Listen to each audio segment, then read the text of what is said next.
JEE के इस problem पर कंसीडर कर रहे हैं, वीडियो पॉज करके आप पहले प्रॉब्लम को देख लीजिए, तब हम लोग सॉल्यूशन की तरफ बढ़ते हैं।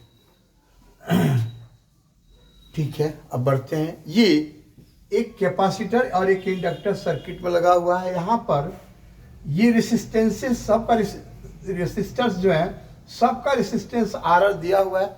आप देख रहे हैं फिगर में ये लगा हुआ है। ए और बी टू सेल्स हैं जिनका इंटरनल रेसिस्टेंस R1 और R2 है, ए और बी का रेस्पेक्टिवली। ये दिया हुआ है। क्वेश्चन में यही कह रहा है कि जब स्विच एस को हम क्लोज कर रहे हैं तो उसके लंबे समय बाद, लॉन्ग टाइम आफ्टर, ए के अक्रॉस पोटेंशियल डिफरेंस जीरो होने के लिए रेसिस्टेंस आर का वैल्यू क्या होना चाहिए, यही क्वेश्चन है। रेसिस्टेंस आर का वैल्यू हमें फाइंड करना है, ये ध्यान रखना है। तो ए के अक्रॉस पोटेंशियल डिफरेंस को जीरो हम लोग करेंगे। इसके लिए इसका ईएमएफ ई मान लेंगे, दोनों का ईएमएफ सेम है तो ई मान लेते हैं ईएमएफ। तो ई माइनस आई R1 जो होगा वही ना ए के अक्रॉस पोटेंशियल डिफरेंस होगा, क्योंकि करंट ए और बी दोनों मिलके दे रहे हैं सर्किट में। तो इसके क्रॉस पोटेंशियल डिफरेंस जो होगा, यदि इसका ईएमएफ हम ई मान लेते हैं ए का, और बी का ईएमएफ भी ई हम एज्यूम कर लेते हैं, दोनों का ईएमएफ, तो इसके क्रॉस पोटेंशियल डिफरेंस हो जाएगा ई माइनस आई R1, जहां आई क्या है, करंट जो इस सर्किट से होकर फ्लो हो रहा है, जो यहां से फ्लो हो रहा है। तो इसके लिए देखिए आप पहले सीधे से यहां पर ये दोनों आरआर रेसिस्टर्स जो है, आरआर रेसिस्टेंस के जो रेसिस्टर्स हैं पैरेलल है, ये दोनों भी पैरेलल है। और फिर इसका इक्विवेलेंट, आरआर का इक्विवेलेंट R/2 होगा पैरेलल का, उसमें R ऐड करेंगे सीरीज में तो R/2 प्लस R 3R/2 होगा। यहाँ भी 3R/2 होगा, और ये 3R/2 और 3R/2 जो आएंगे ये पैरेलल कॉम्बिनेशन में होंगे, तो उनका इक्विवेलेंट क्या आ जाएगा, 3R/4 आ जाएगा।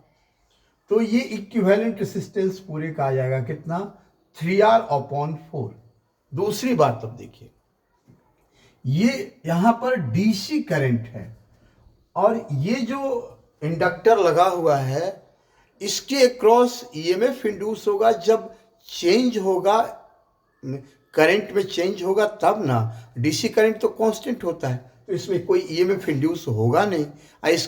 इसके पास इंडक्टिव रिएक्टेंस होता है, तो वो कब होगा, जब इसमें ईएमएफ इंड्यूस होगा, अल्टरनेटिंग करंट होगा, तब ना इंडक्टिव रिएक्टेंस होगा।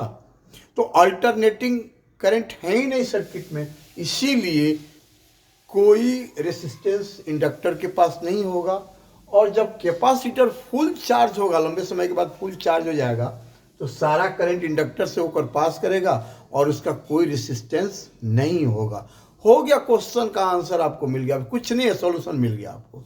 बस बहुत आसान क्वेश्चन है, आप जब बनाइएगा तो देखिएगा यहाँ पर सब चीज़ क्लियर है। अब आप अपने से ट्राई कीजिए ना, बन जाएगा आपसे। ऐसे हम बना रहे हैं, देखिए देखिए यहाँ पर क्या होगा, ये इक्विवेलेंट रेसिस्टेंस 3R/4 हो गया। अब सर्किट में करंट जो मिलेगा वो current I is equal to, solution हो गया बाबू, यहाँ पर total EMF E plus E कितना हो जाएगा, 2E upon total resistance, net EMF upon net resistance. तो नेट ईएमएफ हो गया 2E, और नेट रेसिस्टेंस कितना हो गया, यहां पर तो आया था 3R/4 प्लस इसका रेसिस्टेंस R1, इसका R2, तो R1 प्लस R2, यही हो गया आई। अब आप समझिए यहाँ पर करंट जब मिल गया तो ए के क्रॉस पोटेंशियल डिफरेंस जीरो होगा। इसके लिए आर का वैल्यू फाइंड करना है, तो हम ए के क्रॉस पोटेंशियल डिफरेंस, यहाँ पर पोटेंशियल डिफरेंस अक्रॉस ए देखेंगे, इज इक्वल टू कितना आएगा, यहाँ पर आई ई माइनस आई R1, ई इसका ईएमएफ माइनस आई R1। और यही क्या कह रहा है, यही कह रहा है कि जीरो होना चाहिए। तो ई माइनस आई R1 को जीरो जब आप करेंगे, इसको नीचे कर लेते हैं, देखिए वो ई माइनस आई R1 को जीरो, तो ई माइनस आई का वैल्यू यही रखेंगे 2e upon 3r/4 plus r1 plus r2 into r1 is equal to कितना हो गया 0। हमको लगता है कोई डाउट नहीं है अब आपके पास। अब आप देखिए ना, यहाँ से कॉमन ले लीजिएगा ई को, तो क्या बचेगा, ई कॉमन लेके उधर भेजेंगे तो 0 अपॉन ई खत्म हो जाएगा। तो यहाँ पर 1 माइनस, या इसको राइट साइड भेज देते हैं तो 1 is equal to this much, यानी 1 इज इक्वल टू हो जाएगा 2 upon 3r/4 plus r1 plus r2 into r1। तो इससे क्या हो जाएगा, ये क्रॉस मल्टीप्लिकेशन करेंगे तो 3r/4 plus r1 plus r2 is equal to कितना हो जाएगा 2r1। ठीक है, समझ रहे हैं आप। अब 3r/4 इज इक्वल टू कितना हो जाएगा 2r1 माइनस r1, r1 बचेगा माइनस r2 बचेगा, तो r इज इक्वल टू, नीचे दिख रहा है, हाँ दिख रहा है, hence r is equal to हो जाएगा 4/3 r1 माइनस r2 हो गया।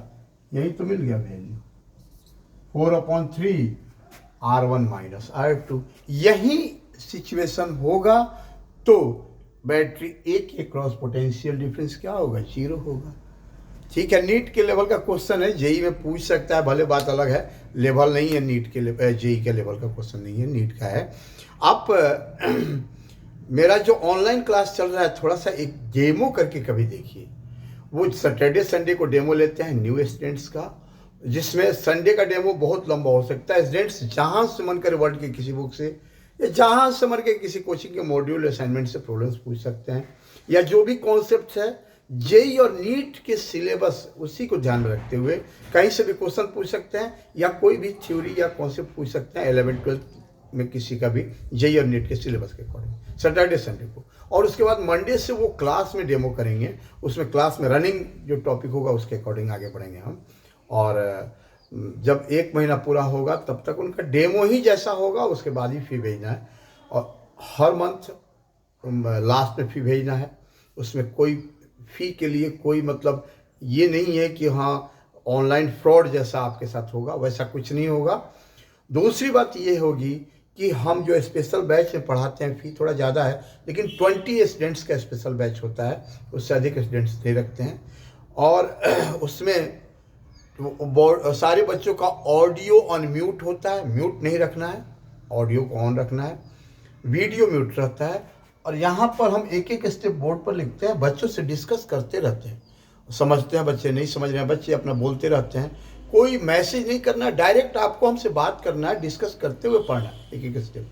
हर स्टेप जो डेरिवेशन है, जो फॉर्मूला है, सब पर डिस्कस करना है। कोई प्रॉब्लम है सब पर डिस्कस आप कर सकते हैं, सब में पूछते रहते हैं बच्चे, सब हमसे बात करते रहते हैं, यहाँ कैसे हुआ, इस स्टेप में कैसे हुआ, ऐसे कैसे हुआ, सब। इसके अलावा रिपीटर बैच में व्यवस्था रखे हैं कि जेई का जो रिपीटर बैच है उसमें भी हम अलग अलग रैंक वाइज बच्चों को बांटे हैं। जिनका मार्क्स ज़्यादा है, परसेंटाइल ज़्यादा है, उनको एक साथ, जिनका परसेंटाइल कम आया है पिछले बार में, उनका एक साथ रखे हैं। रिपीटर, ये नीट के रिपीटर में भी ऐसा ही किए हैं। और फाउंडेशन बैच में तो खैर ऐसा कुछ करने की ज़रूरत ही नहीं है, तो नीट का अलग फाउंडेशन बैच और जेई का अलग फाउंडेशन बैच चल रहा है। आप डेमो करके देखिए ना, आपको सारी बातें समझ में आ जाएंगी।